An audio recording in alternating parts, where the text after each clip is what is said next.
மாநிலம் பாலக்காடு சட்டமன்ற தொகுதியில் கடந்த 2024ஆம் ஆண்டு நடைபெற்ற இடைத்தேர்தலில் போட்டியிட்டு வெற்றி பெற்ற காங்கிரஸ் கட்சி எம்எல்ஏவான ராகுல் மாநிலத்தில் இளைஞர் காங்கிரஸ் தலைவராகவும் மாநில காங்கிரசின் முக்கிய தலைவர்களுள் ஒருவராகவும் திகழ்ந்தார்.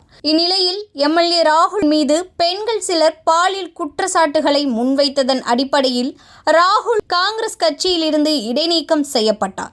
எனினும் தொடர்ந்து எம்எல்ஏ பதவியில் நீடித்து வரும் அவர் நேற்று முன்தினம் சட்டசபை கூட்டத்தில் ஆஜராகி பரபரப்பை ஏற்படுத்தினார்.